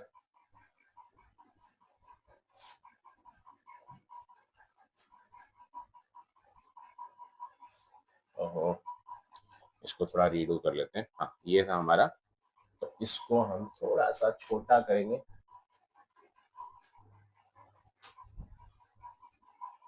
क्योंकि सेम पेज पे हो जाए ना तो ज्यादा समझने में इजी रहेगा, और दूसरे पेज पे जाएंगे तो फिर दिक्कत हो जाएगी। चलो इसको हम लोग यहाँ शिफ्ट कर देते हैं, and now solve, put in first equation था हमारा बेटा 9i plus 4i1 equal to 20। इस वाले में i1 की वैल्यू को पुट करो। i1 कितना है 1/11, तो 9i plus 4 into 1/11 equal to 20, right. सो 9i प्लस 4 1 जा 4/11 इक्वल्स टू 20, उधर लेके जाओ। सो 9i बराबर 20 पहले से है, 4/11 जाएगा तो माइनस क्या हो जाएगा 4/11, टेक एलसीएम 11 11 दूनी 22 zero 220 minus 4, it is 9i, ठीक है। नाउ सब्ट्रैक्ट करें तो इसको 216 आएगा, 216/11 एंड i निकालो तो 9 को डिवाइड में भेज दो, ठीक है। तो अब आप इसको थोड़ा सा सिंप्लीफाई करो, दिस इज 216/11 9 जा 99, okay. So this is the answer I, ये मेरा आई आया। अगर ये कट सकता है तो ठीक है, ऐसा करो ना डेसिमल ही निकाल लेते हो। अगर मैं इसको डेसिमल में निकालने का सोचूं, 216/99, 216 डिवाइडेड बाय 99, तो ये आता है 2.18 एम्पियर। सिमिलरली इसी तरीके से अगर मैं ये जो मेरा आई की वैल्यू 1/11 आया था, i1 की वैल्यू 1/11 आया था, तो 1 को अगर 11 से डिवाइड करें, सो दिस इज 0.0909 एम्पियर। तो कुल मिलाकर आप जरा डायग्राम में गौर करो, इस 4 ओम के ब्रांच में दो करंट जा रहा है, i प्लस i1, यही है ना। इस 4 ओम वाले ब्रांच में कितना जा रहा है, i प्लस i1। जरा इसको ध्यान से देखिए, इस सर्किट डायग्राम को गौर से देखो, ये वाले डायग्राम में मेरे को दिख रहा है 4 ओम वाले ब्रांच में i प्लस i1 जा रहा है। तो यानी इस 4 ओम वाले ब्रांच को करंट अगर निकालू तो मैं लिखूंगा i प्लस i1 की वैल्यू कितनी है, तो i की वैल्यू i1 की वैल्यू 0.0909 और i1 की वैल्यू 2.18।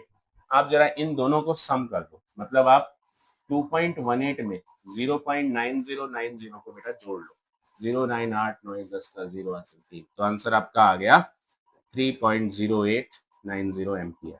तो इतना करंट 4 ओम वाले ब्रांच में जा रहा है। आई होप आपको केवीएल क्लियर हुआ होगा। तो केवीएल के लिए मैंने सिंपली आपको ये समझाया है कि जिस डायरेक्शन में आप जा रहे हो, अगर उसी डायरेक्शन में करंट है तो पॉजिटिव, अपोजिट डायरेक्शन में करंट है तो नेगेटिव। बैटरी के जिस टर्मिनल से पहले टकराए उसकी वैल्यू को लिख दो, चाहे वो प्लस हो चाहे माइनस। तो एक क्वेश्चन और देखते हैं, छोटा सा ट्राई करते हैं।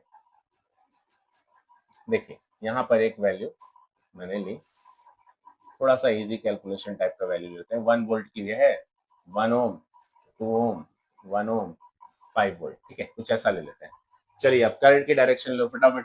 इधर से आया आई, यहाँ तक आया आई, इधर से आया i1, यहाँ तक आया i1, इनमें दोनों मिलके गया i प्लस i1, है ना। फिर वापस जितना बैटरी से निकला वापस बैटरी में पहुंच गया। यहाँ तक आपको समझ में आया। देन हमें क्या करना था बेटा, लूप लेना था। लूप की इक्वेशन तैयार करो। यहाँ से चलते हैं 1 की तरफ। देखो करंट की डायरेक्शन मेरी डायरेक्शन सेम है, तो 1i। फिर नीचे आया, करंट की डायरेक्शन मेरी डायरेक्शन सेम है, तो प्लस का 2 इंटू आई प्लस i1। वापस इधर आए, बैटरी के नेगेटिव से टकराए, माइनस का 1 इक्वल टू 0। तो ये हमारी पहली इक्वेशन बेटा तैयार हो गई। -1 उधर जाके +1। अगर ये कट सकता है तो इसको काट देंगे, तो ऐड हो सकता है तो ऐड कर देंगे। 2i 1i हो गया 3i, है ना। कितना हो गया 3i, 3 ठीक से लिख लेते हैं, 3i plus 2i1 is equals to 1। This is our first equation. तो इस तरीके से हमने अपनी पहली इक्वेशन तैयार कर ली। सिमिलरली सेकेंड इक्वेशन, यहाँ से आओ, इधर से गया बैटरी के, देखो करंट इधर आ रहा है, मैं उधर जा रहा हूँ, तो 1 इंटू i1 माइनस का होगा i1, 1i1 1 को नहीं लिखा, या लिखी तो चलो। बैटरी के किस टर्मिनल से टकराए, प्लस से टकराए, तो प्लस का 5। इधर से आए, देखो अब ऊपर जा रहा हूँ, करंट नीचे आ रहा है, मैं ऊपर जा रहा हूँ, माइनस का 2 इंटू करंट की वैल्यू जो उसमें आ रहा है i प्लस i1, वापस वहीं पहुंच गए जहां से चले, equal to 0। So minus i1 plus, अब यहाँ प्लस की जगह ना एक काम करो, 5 को उधर लेके जाओ, तो ये हो गया -5। इसको मल्टीप्लाई करो इन दोनों को, तो -2i ऐड करो, i1 माइनस का 3i1 माइनस का 2i equal to -5। Negative common अगर ले लूं बेटा तो सबका साइन चेंज हो जाएगा, and this will be the second equation. अब आपको मालूम है दोनों इक्वेशन को किसी भी मेथड से सॉल्व कर सकते हैं, चाहे एलिमिनेशन चाहे सब्स्टिट्यूशन। मैं कहूंगा ऐसे क्वेश्चन में हमेशा एलिमिनेशन लगाओ तो ज्यादा बेटर है। तो देखो एलिमिनेशन से करे, अगर कुछ ऐसा है जो कट रहा है, 3i है, वहां 2i है, तो बेसिकली इसको मल्टीप्लाई कर लो 2 से और इसको कर लो 3 से। देखो ऐसे करने से क्या फायदा होगा, अगर मैं इसको 2 से मल्टीप्लाई करता हूँ, 2 3 जा 6i प्लस 2 2 जा 4i1, 2 1 जा 2, ये इक्वेशन बना। और इसको करोगे तो 3 3 जा 9i1 प्लस 3 2 जा 6i, 3 5 जा 15। अब इसी को ना इसके नीचे लिख दो, मतलब i के नीचे i वाला लिखना, ये 6i है ना, तो इस 6i के नीचे ही आएगा प्लस का, क्योंकि इसके आगे प्लस का सिंबल है। 4i1 प्लस का है तो यहाँ i1 के नीचे ही आएगा 4i1 इक्वल्स टू, इधर 2 है राइट 2। नाउ साइन चेंज करो, नेगेटिव नेगेटिव नेगेटिव कैंसिल, 9 में से 4 घटाया तो 5i1 आया इक्वल्स टू 15 में से 2 गया 13 आया, यानी आपके i1 की वैल्यू आ गई 13/5 एम्पियर। जैसे आपका i1 आया, अब आपको क्या करना चाहिए, इस i1 की वैल्यू को किसी भी एक इक्वेशन में पुट कर दो, फर्स्ट में चाहे सेकंड में, आपका सेकंड आई आ जाएगा। तो ये था केवीएल का क्वेश्चन। ज्यादा से ज्यादा क्वेश्चन बनाओ, जितने ज्यादा कोशिश करोगे उतनी ज्यादा अच्छे से टॉपिक समझ में आता जाएगा। सो आई होप आपको ये वीडियो क्लियर हुआ हो। मेरे कॉन्सेप्ट को समझने के बाद दूसरे से समझने की जरूरत नहीं है, क्योंकि बेटा दही बल्ले बन जाता है। तो कई टीचर इसको ना अपोजिट वे में लेते हैं कि करंट की डायरेक्शन और हमारी डायरेक्शन अपोजिट हो तो कुछ अलग लेते हैं। मेरा क्या कहना था, मैं रिपीट कर देता हूँ जाते जाते। करना क्या है, अगर करंट की डायरेक्शन आपकी डायरेक्शन सेम है तो पॉजिटिव, अपोजिट है तो नेगेटिव। बैटरी के जिस टर्मिनल से पहले टकराए उसी का साइन लिख दिया, बस इतना ध्यान रखना, आपका क्वेश्चन सिंपली हो जाएगा। तो क्रिश्चॉफ का टॉपिक हमें वहां से क्लियर हो गया, ठीक है। आगे बढ़ते हैं क्रिश्चॉफ के बाद। तो बेटा हमने क्या क्या समझ लिया अभी तक, हमने अभी तक यहाँ पर समझा, पहली चीज हम लोगों ने समझा रेजिस्टेंस रेजिस्टिविटी समझ लिया, हमने क्रिश्चॉफ्स लॉ समझ लिया। अब हम बात करते हैं थोड़ा सा करंट डेंसिटी की, I/A। देखो करंट डेंसिटी का फॉर्मूला क्या है, जो करंट डेंसिटी होता है, करंट डेंसिटी होता है, करंट डेंसिटी को हम लोग J से रिप्रेजेंट करते हैं। J इसका सिंबल है, J फॉर करंट डेंसिटी। और करंट डेंसिटी का फॉर्मूला होता है करंट अपॉन में एरिया, मतलब करंट को आपको एरिया से डिवाइड करना है, करंट I/A। ठीक है, तो I का जो रिलेशन ड्रिफ्ट वेलोसिटी के साथ है वो है V ना, VENA। अभी मैं इसको डिराइव भी करूंगा, उससे पहले हम लोग सीधा करंट डेंसिटी पहले देखते हैं, फिर हम फॉर्मूला डिराइव करेंगे दोनों के बीच में रिलेशन, करंट और ड्रिफ्ट वेलोसिटी के बीच में। अभी देखो आप, करंट का रिलेशन है V ना, VENA, याद रखने के लिए सिंपल है ना, V ना। ए से एक काटो तो आपके पास करंट डेंसिटी बच गया VEN। This is the relation of current density J, VEN। देखो यहीं पर मैं एक बहुत इंपॉर्टेंट चीज निकालने वाला हूं, तो थोड़ा देर बाद पढ़ते हैं। पहले हम लोग उसका रिलेशन पढ़ते हैं कि आखिर करंट ड्रिफ्ट वेलोसिटी से रिलेटेड कैसे है। देखिए अगर हम दोनों में रिलेशन देखें बेटा, करंट का जो फॉर्मूला होता है वो चार्ज अपॉन में टाइम होता है। मतलब हमने जनरल 10th क्लास में पढ़ा है कि करंट क्या है, चार्ज जितना फ्लो कर रहा है गिवन टाइम में, that is Q/T is current. ये सिंपल सा रिलेशन है। अगर मैं टाइम का वैल्यू निकालू, व्हाट इज टाइम, देखो टाइम का जनरल फॉर्मूला है डिस्टेंस अपॉन में स्पीड।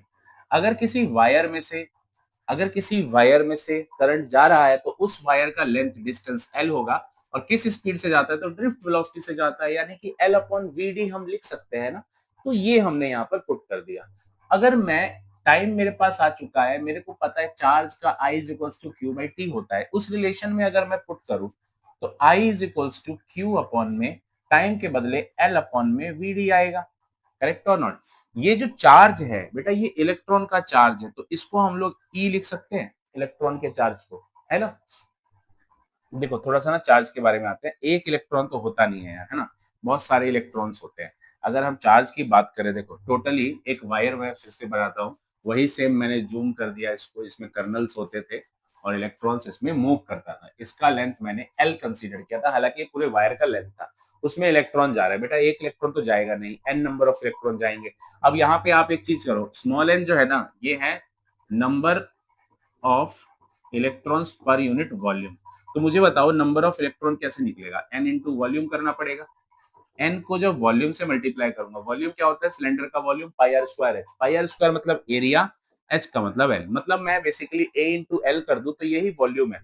किसी का भी वॉल्यूम आप चेक कर लो, सिलेंडर का वॉल्यूम πr²h, πr² मतलब एरिया, h को मैंने l लिखा है। ऐसे ही होता है length into breadth into height, cuboid का l इंटू भी एरिया, h को लिख सकता हूँ l, है ना। तो ऐसे कोई भी रिलेशन उठा लो, वॉल्यूम को आप एरिया इंटू लेंथ लिख सकते हो। तो यहां पर मैंने रिप्लेस कर दिया, तो बेटा नंबर ऑफ इलेक्ट्रॉन्स आ चुका है, तो टोटल चार्ज क्या रहेगा, आपने पढ़ा ना टोटल चार्ज एन ही होता है इलेक्ट्रोस्टैटिक में, भाई एक इलेक्ट्रॉन का चार्ज ई, दो का हो गया 2e, तीन का हो गया 3e, तो एन का हो गया एन ई, तो एन ही नंबर ऑफ चार्ज रहेगा। एन की वैल्यू है एन ए एल और साथ में ई, दिस इज चार्ज। अब इन सबको उठाओ और फर्स्ट इक्वेशन में पुट कर दो, पुट इन फर्स्ट इक्वेशन। देखो current is equals to q by t था, क्यू के बदले आप रख सकते हो n A l e, time के बदले आप लिख सकते हो बेटा एल अपॉन वी डी। ये वी डी ऊपर आएगा तो n A l e v d upon l, l से एल कैंसिल तो बच गया n A e v d, this is your current. इसी को मैंने थोड़ा सा रीअरेंज कर देता हूं ताकि याद रखने में आसानी हो। पहले मैं वीडी लिख देता हूं, दैट इज ड्रिफ्ट वेलोसिटी, फिर ये ई, फिर ये एन, फिर ये ए, तो करंट का फॉर्मूला आया वीना, याद करने में ज्यादा आसान रहेगा, वी एन ए वीना, करंट इज वीना। और यही करंट वीना मैंने यूज किया था अभी करंट डेंसिटी के फॉर्मूले में, वीना, जिससे हमने निकाला फॉर्मूला। ठीक है, तो ये है हमारा topic, relation between current density, current and drift velocity. हम बढ़ते हैं बेटा अगले टॉपिक पे। ये चीज हमें समझ में आ चुकी है कि करंट का ड्रिफ्ट वेलोसिटी से जो रिलेशन है वो कितना था, I इज इक्वल्स टू वीना। मैंने शॉर्टकट में तुम्हें वीना लिखना सिखाया, याद करना सिखाया, वीना याद रखना, बड़ा इजी रहेगा, आसानी से सब याद हो जाएगा। इसके बाद हमारा एक मोस्ट इंपॉर्टेंट टॉपिक आता है, क्योंकि हमने ओम्स लॉ को पढ़ लिया, तो अब ओम्स लॉ को समझने के बाद एक फॉर्म आता है जिसे हम कहते हैं microscopic form of ohm's law. Ohm's law का माइक्रोस्कोपिक फॉर्म, चलिए इसको क्लियर करते हैं। क्या मतलब है इस माइक्रोस्कोपिक फॉर्म का? देखो जितने ये वोल्टेज है, करंट है ना, ये बड़ी चीजें हैं, मैक्रोस्कोपिक लेवल की चीजें, मतलब we can measure, we can check it, right. कुछ ऐसी चीजें जो माइक्रोस्कोपिक लेवल पे होती है, जैसे इलेक्ट्रॉन हो गया, करंट हो गया, ये सारी चीजें माइक्रोस्कोपिक लेवल पे है, तो उसकी टर्म में ओम्स लॉ को डिराइव करना। जैसे ओम्स लॉ था क्या, V is equals to I R था, राइट। अब इसमें देखो कुछ कुछ चीजें पुट करना सीखो। V और इलेक्ट्रिक फील्ड में रिलेशन क्या है, V इक्वल्स टू ईडी होता है ना, चैप्टर नंबर 2 में पढ़ा था हमने। अब यहाँ पर एक काम करो, बस इस D को ना मैं L लिख दे रहा हूँ, कोई दिक्कत नहीं, कोई प्रॉब्लम नहीं, लेंथ और डिस्टेंस सेम ही है, L लिख दो, is equals to current, resistance का अभी हमने फॉर्मूला पढ़ा था रो एल बाई ए, है ना, तो उस टर्म में इसको लिख दो, resistance equal to rho L by A. देखिए ये हो गया, दोनों तरफ एल से एल कैंसिल, तो इलेक्ट्रिक फील्ड आ गया I upon A into rho.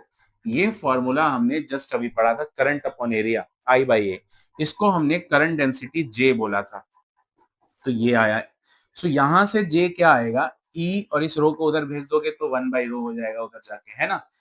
तो ये बेसिकली 1/रो मतलब रेजिस्टिविटी का इनवर्स। बेटा रेजिस्टिविटी के इनवर्स को कंडक्टिविटी कहते हैं, शॉर्टकट ध्यान रखना सिंपली। एक शायरी बताता हूं अभी याद करने के लिए, देखो रेजिस्टेंस के इनवर्स को कंडक्टेंस कहते हैं और रेजिस्टिविटी के इनवर्स को कंडक्टिविटी कहते हैं। वाह वाह, है ना, याद रखना। सो 1/रो क्या होगा, सिग्मा, दैट इज कंडक्टिविटी। ये तुम्हारा जो फॉर्मूला बना J equal to sigma E, यही तुम्हारा microscopic form of ohm's law है। इसी को बोलते हैं microscopic form of ohm's law. Very important to understood, J equal to sigma E, फटाफट इसको याद कर लेना, ठीक है। अब मैं उस टॉपिक पे आता हूं, वो जो मैंने अभी अभी आपको बताया कि बेटा कंडक्टिविटी क्या होता है, तो कंडक्टिविटी रेजिस्टिविटी का इनवर्स होता है, मतलब 1/रो होता है। कंडक्टिविटी का सिंबल सिग्मा है और 1/रो रेजिस्टिविटी का रो है, ये हो जाएगा 1/रो। ऐसे ही कंडक्टेंस एक टर्म है, conductance, conductance is equals to resistance का इनवर्स को कंडक्टेंस कहते हैं, तो 1/रेजिस्टेंस पुट कर दो, यानी G is equals to, conductance को G से लिखते हैं, और ये 1 में क्या हो जाएगा, R। ठीक है, केमिस्ट्री में भी तुम यूज करते हो उसको, 1/रो कंडक्टेंस, कंडक्टेंस जी केमिस्ट्री में सिंबल यूज होता है ना। यहाँ पर हम लोग सिग्मा, कापा, कापा केमिस्ट्री में कापा पढ़ते हो, यहाँ पे हम सिग्मा पढ़ते हैं। वैसे ही यहाँ पे जी होता है 1/r। देखो यूनिट की बात करें तो आर मतलब रोम होता है ना, तो 1/ओम है ये, तो यानी कि basically ohm inverse. Ohm inverse मतलब, या ऐसे लिख लो ओम इनवर्स, भाई ओम को उल्टा पढ़ो, इनवर्स है तो मोह भी हो सकता है, ओम को उल्टा OHM, तो मोह हो गया, मोह इसकी यूनिट होती है। या आप एक और यूनिट पढ़ सकते हैं साइमन, कैपिटल एस, ये भी इसकी यूनिट होती है। यहाँ 1/रो है, पहले देखो R equal to rho L by A होता है, रेजिस्टिविटी अगर यहाँ से निकालूं तो RA/L होगा, यानी ओम मीटर रेजिस्टिविटी की यूनिट है, तो 1/रो की क्या होगी बेटा, ओम इनवर्स मीटर इनवर्स, यानी कि साइमन पर मीटर। या फिर मोह पर मीटर, ये सारी यूनिट हो गई कंडक्टिविटी की। तो ये थे कुछ इंपॉर्टेंट पॉइंट सवाल। अब हम आते हैं कि हमने कितने सारे टॉपिक फिनिश कर लिए। देखो, हमने किरचॉफ्स लॉ पढ़ लिया बच्चे, हमने करंट डेंसिटी पढ़ ली, हमने रिलेशन पढ़ लिया, ठीक है। अब बात आती है हमारे पास सेल कॉम्बिनेशन और व्हीटस्टोन ब्रिज पढ़ने की। देखो, व्हीटस्टोन ब्रिज की जहां तक बात है, हम लोग व्हीटस्टोन ब्रिज किसे कहते हैं? अगर हमारे पास चार रेजिस्टर्स हैं, चार रेजिस्टर, और कुछ इस तरीके से वो चारों रेजिस्टर्स अटैच हो जाएं कि वो एक ब्रिज बना ले, जैसे कि ये देखो एक ब्रिज बन गया। इस ब्रिज में ये P है, ये Q है, ये R है और ये S है। इस बीच में आप एक गैल्वेनोमीटर लगा दो ताकि आप करंट को देख सको, करंट की मेजरमेंट को समझ सको। तो देखो, ये व्हीटस्टोन ब्रिज अगर बैलेंस्ड है, अगर व्हीटस्टोन ब्रिज बैलेंस्ड हुआ, तो बेटा इस गैल्वेनोमीटर का जो करंट होगा ना वो जीरो होगा, मतलब इस गैल्वेनोमीटर में कोई करंट नहीं जाएगा। और अगर ऐसा हुआ बैलेंस कंडीशन पे, गैल्वेनोमीटर में कोई करंट नहीं जाता, मतलब यहाँ का वोल्टेज और यहाँ का वोल्टेज दोनों बराबर हो जाता है, क्योंकि पोटेंशियल डिफरेंस ही जीरो है तो फ्लो करेगा ही नहीं भाई। जब तक करंट फ्लो नहीं करता, जब तक पोटेंशियल डिफरेंस नहीं होता, करेक्ट, तो यहाँ करंट फ्लो नहीं करेगा। ऐसे कंडीशन में आपके रेजिस्टेंस का रेशियो इक्वल होगा, P by q equal to R by s. यही है व्हीटस्टोन ब्रिज की कंडीशन। चलो एक क्वेश्चन देखते हैं इसके ऊपर कैसे सॉल्व करते हैं इन क्वेश्चंस को। देखिए, हमारे पास एक सवाल आया कि find current and resistance, find current and resistance in the circuit. नीचे दिए हुए सर्किट में करंट और रेजिस्टेंस निकालना है। देखो सर्किट क्या है, इस तरीके से इसने चार रेजिस्टर्स दे दिए, असल में चार नहीं पांच रेजिस्टर्स दे दिए, यहाँ भी एक रेजिस्टर दे दिया बीच में, ठीक है। ये 2 ओम का है, ये 4 ओम का है, ये 10 ओम का है, ये 20 ओम का है और ये 25 ओम का है। इस पूरे सर्किट को कनेक्ट कर दिया एक बैटरी से, ठीक है। इसको कनेक्ट कर दिया बेटा एक बैटरी से, और बैटरी की वैल्यू मान लो 100 वोल्ट की है। सवाल है कि टोटल करंट निकालो, टोटल रेजिस्टेंस निकालो। सबसे पहले ये चेक करो, जैसे ही ऐसा अरेंजमेंट दिखेगा तो आपको ये चेक करना है क्या ये बैलेंस तो नहीं। बैलेंस चेक करने के लिए रेजिस्टेंस का रेशियो निकालो। 2/4 क्या ये बराबर है 10/20 के? चेक करके देखते हैं। 2 1 जा 2 2 जा 4, तो 1/2 बराबर 1/2 में बराबर आ गया, यानी yes it is balanced bridge. भाई बैलेंस्ड ब्रिज है तो बीच वाले ब्रांच में कोई करंट नहीं जाएगा, और अगर कोई करंट नहीं जाएगा तो भाई इसको बना के कर क्या रहे हैं हम लोग? हटाओ इसको, इसमें कोई करंट ही नहीं जा रहा। तो बेटा करंट ही नहीं जा रहा तो उसकी जरूरत ही नहीं है, उसको हम रिमूव कर देंगे। अब आप देखो, अब ये सर्किट थोड़ा सिंपल हो गया। ये दो रेजिस्टर सीरीज में दिख रहे हैं, ये दो रेजिस्टर सीरीज में दिख रहे हैं, और ये दोनों फिर आपस में पैरेलल में नजर आ रहे हैं। सीरीज में सॉल्व कैसे होता है? 2 और 10 जुड़ के आ जाएगा 12 ओम, 4 और 20 हो जाएगा 24 ओम। तो 12 ओम और 24 ओम एक दूसरे के साथ पैरेलल में कनेक्टेड है। पैरेलल का रेजिस्टेंस सॉल्व होता है, दोनों को मल्टीप्लाई करो अपॉन दोनों को ऐड करो। कहोगे कहां से आया? तो यार बेसिकली आपने फॉर्मूला याद है, रेजिस्टेंस का पढ़ते थे, अगर रेजिस्टेंस कभी पैरेलल में दिया हो तो 1/R1 प्लस 1/R2 करके ऐड करते। देखो R1 R2 का अगर एलसीएम लेंगे बेटा तो R1 इंटू R2 आएगा, ऊपर अगर ऊपर आओगे तो R1 प्लस R2 आएगा। यही फॉर्मूला, ये 1/RP है तो RP क्या निकल के आएगा? रेसिप्रोकल कर दो, मतलब ऊपर आया मल्टीप्लाई, नीचे आया ऐड। तो जिन दो रेजिस्टेंस की वैल्यू चाहिए, ऊपर उसका मल्टीप्लाई, नीचे उसका एडिशन। लगाओ formula, what is RP? 12 into 24 upon 12 plus 24, है ना। तो इसको हम लोग कैलकुलेटर से थोड़ा कर लेते हैं, थोड़ा जल्दी हो जाएगा, है ना। सो 12 इंटू 24 करो, 12 इंटू 24, ये आता है बेटा 288 डिवाइडेड बाय 12 प्लस 24, ये कितना हो जाएगा? 4 2 6 3, 288 को डिवाइड कर दो, बेसिकली 288 को डिवाइड कर दो 36 से, तो आंसर आ गया 8 ओम। यानी आपका जो फाइनल आंसर निकल के आया यहाँ पे रेजिस्टेंस का, वो निकल के आया है कितना? 8 ओम निकल के आया है, ठीक है। अब देखिए करंट का फॉर्मूला लगाओ। करंट होता है ओम्स लॉ के हिसाब से V/R। वोल्टेज कितना सप्लाई कर रहे हो? 100 वोल्ट, और रेजिस्टेंस कितना है? 8। तो बस यही आपका करंट का वैल्यू आ गया, और काट सकते हो तो काट लो, पॉइंट में निकाल लो। So this is the final answer. ये टॉपिक था बेटा व्हीटस्टोन ब्रिज का कॉन्सेप्ट। तो आई होप आपको ये सारा क्लियर हुआ होगा, राइट। चलो इसको नोट कर लो फटाफट, और अब हम लोग जानेंगे हमारा अगला टॉपिक। व्हीटस्टोन ब्रिज हमने पढ़ लिया, now we will talk about cell combination. Cell के कॉम्बिनेशंस को समझेंगे, मतलब अलग अलग सेल जब आपस में सीरीज में पैरेलल में जुड़ते हैं तो क्या उनका नेट ईएमएफ आता है, हम ये निकालने की कोशिश करेंगे। हमारा हेडिंग है सेल कॉम्बिनेशन, लिखेंगे सेल कॉम्बिनेशन। चलिए इसको समझते हैं कि व्हाट इज सेल कॉम्बिनेशन। देखिए सेल कॉम्बिनेशन का मतलब है हम लोग सेल्स को दो तरीकों से जोड़ सकते हैं। हमने क्या करना है, एक तरीका बेटा उसको हम सीरीज में जोड़ सकते हैं, एक हो सकता है हम लोग सेल्स को पैरेलल में जोड़ सकते हैं। ठीक है, पैरेलल ग्रुपिंग, सीरीज ग्रुपिंग। तो मान लो कि मेरे पास दो बैटरीज थे, उन दोनों बैटरीज का एक का ईएमएफ E1, दूसरे का ईएमएफ E2, इसका इंटरनल रेजिस्टेंस R1, इसका इंटरनल रेजिस्टेंस R2।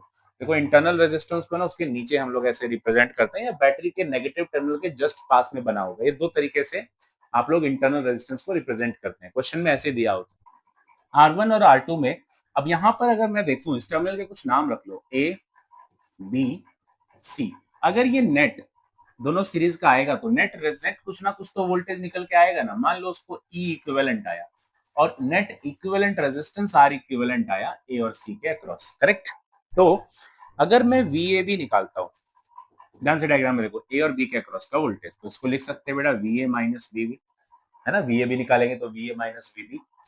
और ये कितना होगा, ईएमएफ के टर्म में हमने पढ़ा था, शुरू में रिलेशन पढ़ा था स्टार्टिंग में, कि ईएमएफ वोल्टेज प्लस आईआर होता है ना। तो वोल्टेज क्या होगा, ईएमएफ माइनस आईआर, मतलब E1 माइनस आई R1। R1 क्यों, देखो करंट दोनों में सेम जाएगा, सीरीज में है ना, तो जो भी करंट इसमें जाएगा वही करंट दूसरे में भी जाएगा, सेम करंट जाएगा। तो I1 नहीं लिखना है, इसको I लिखना है। This is our VAB, correct. This is our VAB, E1 minus IR1। जैसे ही VAB किया वैसे ही VBC अगर मैं करूं तो इसको लिख सकता हूं VB माइनस VC। देखो डायग्राम में VB माइनस VC, तो ये हो जाएगा बच्चों E2 माइनस IR2, ये मेरा VBC आ गया। ऐसे ही जब मैं इसमें से निकालू नेट, इस नेट का VAC क्या होगा, तो VA माइनस VC होगा। अब यहाँ एक काम करो, माइनस VB करो प्लस VB करो। भाई मैथ्स में अपने मन से कोई चीज प्लस कर रहे हैं तो अपने आप ही माइनस भी कर सकते हैं, मैथमेटिक्स के हिसाब से सही है। तो यहाँ देखो ये वाला टर्म और ये वाला टर्म एक अलग फॉर्मूला बन गया। What is VA minus VB, यहाँ देखिए VA माइनस VB क्या था, वो ये था E1 माइनस IR, यहाँ पुट कर दो, इस जगह रख दो E1 minus IR1 plus VB minus VC, वो देखो ये रहा, कितना है E2 माइनस IR2, यहाँ रख दो E2 minus IR2। This is VAC। अब देखिए E1 वाले को एक तरफ कर दूं अगर, E1 प्लस E2, इन दोनों में माइनस I कॉमन है तो बच गया R1 plus R2, correct. This side VAC। भाई जैसे आपने वोल्टेजेस को ईएमएफ के टर्म में लिखना सीखा, वैसे ही इस वोल्टेज को भी तो ईएमएफ में लिख सकते हैं ना। बस इस बार ईएमएफ हो जाएगा E equivalent minus I into R equivalent, और दूसरी साइड क्या है, E1 plus E2 minus I into R1 plus R2। तो जब आप कंपेयर करते हैं दोनों तरफ, कंपेयरिंग बोथ साइड्स, देखो E इक्विवेलेंट की जगह क्या लिखा हुआ है, E इक्विवेलेंट की जगह E1 प्लस E2 लिखा हुआ है, तो ये हमने रख दिया बच्चों। ऐसे ही R इक्विवेलेंट की जगह क्या लिखा है, देखो माइनस की जगह माइनस, I की जगह I, तो R इक्विवेलेंट की जगह R1 प्लस R2। तो सेल कॉम्बिनेशन के सीरीज में हम लोग कुछ इस तरीके से सॉल्व करते हैं। तो ईएमएफ क्या आता है, दोनों बैटरीज के इंडिविजुअल ईएमएफ का सम आएगा net EMF, E1 plus E2 आएगा नेट ईएमएफ। ओके, तो इसको फटाफट इसको नोट करेंगे and then we will proceed to. अब हम लोग करते हैं बेटा पैरेलल कॉम्बिनेशन। देखो पैरेलल कॉम्बिनेशन में एक बैटरी है, उसी के पैरेलल में थोड़ा सा तरीके से उसको बनाते हैं कि हम लोग ऐसे ड्रॉ कर लेते हैं। एक बैटरी ये है और दूसरी बैटरी ये है, दोनों आपस में पैरेलल में है। इसकी ईएमएफ E1, इसकी ईएमएफ E2, इसका इंटरनल रेजिस्टेंस R2, इसका इंटरनल रेजिस्टेंस R1। ठीक है, इस वाले में करंट जाएगा I1, इसमें करंट आएगा I2, दोनों मिलके इधर जाएगा I, इधर से आ रहा है I, राइट। अब एक चीज समझ लो बच्चे, आप लोगों ने पढ़ा होगा पैरेलल में हमेशा वोल्टेजेस सेम होते हैं लेकिन ईएमएफ सेम नहीं होते। ईएमएफ क्या था, मैक्सिमम पोटेंशियल जब सर्किट में करंट नहीं फ्लो करता, ये ना हमने पढ़ा था। वोल्टेज बराबर होता है, ईएमएफ बराबर नहीं होता। ऐसा मत करना कि दोनों के ईएमएफ को ही इक्वल कर देना, ठीक है, ऐसा नहीं करना है। चलिए अब गौर कीजिए। सो दोनों में अगर मैं इसको ए टर्मिनल इसको बी टर्मिनल बोलूं तो VAB क्या लिख सकते हैं, VA माइनस VB, और ये किसके इक्वल होगा भाई, EMF माइनस IR1। ये ना पढ़ा था। इस बार I क्या है, I1 है, रेजिस्टेंस इसका R1 है, इसका EMF E1 है, ऐसे लिख दिया। This is VAB। अब क्योंकि वोल्टेज दोनों का सेम है, VAB को मैं V लिख देता हूँ। It is our first equation. Similarly जब हम दोबारा से VAB करेंगे नीचे वाली बैटरी के, तो फिर से वही लिख सकते हैं VA minus VB, but this time इसका EMF E2 है, करंट I2 है और रेजिस्टेंस R2 है। दिस इज अगेन V, क्योंकि वोल्टेज तो दोनों का सेम है ना। तो जरा फर्स्ट इक्वेशन से करंट बताना क्या आएगा। फर्स्ट इक्वेशन है V equals to E1 minus I1 R1। ये माइनस वाले टर्म को इधर ले आओ, I1 R1, इस V को इधर ले आओ, तो E1 minus V। So what is I1 from here, E1 by R1 minus V by R1। R1 को दोनों से डिवाइड कर दिया, ठीक है, ये मेरा I1 आ गया। सिमिलरली सेकंड इक्वेशन दे रखा है, वहां से I2 आ जाएगा आपका E2 upon R2 minus V upon R2, ये निकल के आएगा बेटा इस इक्वेशन से। अब आप देखो डायग्राम में हमने किरचॉफ के अकॉर्डिंग पढ़ा कि आने वाला करंट बराबर जाने वाला करंट, इधर I1 जा रहा है, इधर I2 जा रहा है, लेकिन आ कितना रहा है I, तो I होगा I1 प्लस I2। पुट कर देते हैं, I1 की वैल्यू आई है E1 by R1 minus V by R1 plus E2 by R2 minus V by R2। अगर कॉमन देखे, देखो E1 वाले साथ टर्म को ना एक साथ लिख दो, ये प्लस में है E2 बाई R2 और इन दोनों में V कॉमन है, तो बच गया 1 by R1 minus 1 by R2। Minus होगा प्लस होगा, नेगेटिव कॉमन ले लिया तो यहाँ प्लस हो जाएगा, करेक्ट, ये निकल के आया। अब जरा इसको थोड़ा सा सिंप्लीफाई करते, इस टर्म को ना इधर ले आओ, अगर माइनस वाला टर्म इधर आया तो प्लस का हो गया V 1 by R1 plus 1 by R2, और इस करंट को ले जाओ उस तरफ, तो E1 by R1 plus E2 by R2 minus हो जाएगा I, करेक्ट। देखो अब इतने टर्म के बाद इसको एक बार मैं दोबारा से लिख लेता हूँ ताकि मुझे कैलकुलेशन करने में थोड़ा इजी रहे। 1 by R1 plus 1 by R2 is equals to क्या था बेटा, E1 by R1 E1 by R1 E1 by R1 plus E2 by R2 minus I, है ना, माइनस I था प्लस I था, इट वाज माइनस I। तो ये हम लोगों ने यहाँ पर उतार लिया। थोड़ा सा इसको सिंप्लीफाई करते हैं, इसका एलसीएम ले लो, इसके अंदर R1 R2 ऊपर आ जाएगा बेटा R1 प्लस R2। इस तरफ अगर इसको एलसीएम लूंगा तो R1 R2 ये आएगा E1 प्लस E2, नहीं सॉरी मिस्टेक है, काम करो ना, इसको आप लोग एलसीएम मत लो, इसको एज इट इज करो, E1 बाई R1 ही रहने दो, E2 बाई R2 ही रहने दो, ठीक है, माइनस I ही रहने दो। इसको मैं डिवाइड में भेज रहा हूँ, देखो V इज इक्वल्स टू क्या होगा, ये उधर जाएगा तो डिवाइड में जाएगा, मतलब E1 by R1 plus E2 by R2 के डिवाइड में जाएगा ये R1 plus R2 upon 1 by R1 plus 1 by R2, हाँ R1 plus R2 upon R1 R2 ये आ गया, और इसके साथ भी यही सेम होगा, इसके डिवाइड में जाएगा R1 plus R2 upon R1 R2, देख रहे हो, दोनों के दोनों क्या होंगे, डिवाइड में जाएंगे, दोनों के नीचे। इसको मैं एक काम करता हूँ बच्चों, इसको आप एक काम करो, इसको आप ऐसे लिख लो, इसको अगर मैं मल्टीप्लाई का निशान बनाऊं तो ये उल्टा हो जाएगा, है ना, मतलब ये बेसिकली ये करो, ये है क्या, ये फॉर्मूला कब आता है, जब आप 1 by R1 plus 1 by R2 करते हैं, तभी तो ये आया होगा, तो इसको एज इट इज लिख देता हूँ। और इस तरफ करंट के नीचे भी सेम काम करो, या करंट के लिए एक काम करो, जो चीज डिवाइड हो रही है अगर उसको मैं मल्टीप्लाई का सिंबल बनाऊं तो ये रेसिप्रोकल हो जाएगा, R1 R2 upon R1 plus R2, ये रिलेशन आ गया। अब जरा कंपेयर करना जनरल इक्वेशन के साथ, V क्या होता है, E equivalent minus I into R equivalent, compare करो V के बदले V, तो बेटा E इक्विवेलेंट के बदले क्या लिखा हुआ है, ये लिखा हुआ है, मतलब हमारा E इक्विवेलेंट का फॉर्मूला क्या निकलता है, E1 by R1 plus E2 by R2 upon 1 upon R1 plus 1 upon R2। अगर आपके पास 3 बैटरी है तो आप वहां प्लस में E3 बाई R3 भी कर दो और नीचे 1 बाई R3 भी कर दो। R इक्विवेलेंट की जगह क्या है, ये है, यानी R इक्विवेलेंट क्या आया बेटा, R1 R2 upon R1 plus R2। Basically ये क्या फॉर्मूला है, ये तब आता है ना जब हम 1 by R1 plus 1 by R2 करते हैं, तो बेसिकली R इक्विवेलेंट बिल्कुल वैसे ही सॉल्व होता है जैसे पैरेलल में रेजिस्टेंस सॉल्व होते हैं। ये है क्वेश्चन, ये है तरीका हमें सेल कॉम्बिनेशन को सॉल्व करने का। बहुत बार एंट्रेंस एग्जाम्स में इसके ऊपर कॉन्सेप्ट पे क्वेश्चन पूछे जाते हैं कि एक बैटरी है इस तरीके से ईएमएफ कनेक्टेड है तो उसका नेट ईएमएफ क्या होगा, तो नेट ईएमएफ के लिए आपको ये फॉर्मूला अप्लाई करना है। आई होप आपको ये चैप्टर क्लियर हुआ होगा। अब इसमें बस एक टॉपिक मेरा छूट गया जो सबसे छोटा टॉपिक है, वो भी पढ़ ही लेते हैं। तो वो टॉपिक है बेटा मोबिलिटी। मोबिलिटी हमने स्टार्टिंग में ही कहा था कि हम क्या क्या पढ़ने वाले हैं, तो इस रिलेशन में देखो हमने सब पढ़ लिया, सेल कॉम्बिनेशन भी हो गया हमारा, अब हमारा बच गया ये mobility that we are discussing, बाकी सारे टॉपिक हमारे फिनिश हो चुके हैं। तो चलिए मोबिलिटी को समझते हैं।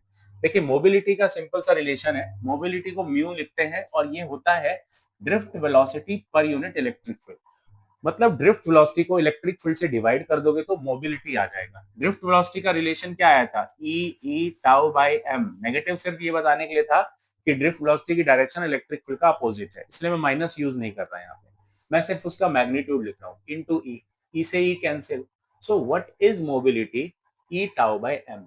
तो what important thing I am going to discuss कि मोबिलिटी बेटा इनवर्स रिलेशन होता है मास के साथ। देखो यहाँ दिख रहा है ना इनवर्स रिलेशन, तो जिसका मास ज्यादा होगा उसकी मोबिलिटी कम होगी। मोबिलिटी मतलब मूवमेंट। अब आप मुझको कहोगे कि भाई दौड़ तेज तो नहीं दौड़ पाऊंगा भाई, तो मेरा वजन बहुत ज्यादा है, तो मेरा मास ज्यादा होने की वजह से मेरी मोबिलिटी कम है। लेकिन वहीं पर अगर एक पतला आदमी दौड़ता है, जैसे देखो कितने एथलीट्स होते हैं वो अपने आप को कितना मेंटेन रखते हैं, एकदम स्लिम ट्रिम होते हैं, तो स्लिम होने का कारण क्या है, स्लिम रहेंगे तो मोबिलिटी ज्यादा रहेगी, they can move very easily. मुझे मूव करने को इधर कहोगे इट विल टेक टाइम, मेरे को टाइम लगेगा दाएं बाएं मुड़ने, और एकदम से एथलीट जो स्मॉल होगा स्लिम होगा फटाफट मूव कर जाएगा। तो यही मोबिलिटी है। इसी कारण से जैसे कि इलेक्ट्रॉन का मास और प्रोटॉन के मास में कंपेयर करोगे तो मास ऑफ प्रोटॉन हमेशा ज्यादा होता है। यही कारण है कि इलेक्ट्रॉन की मोबिलिटी ज्यादा होती है और प्रोटॉन की मोबिलिटी कम होती है।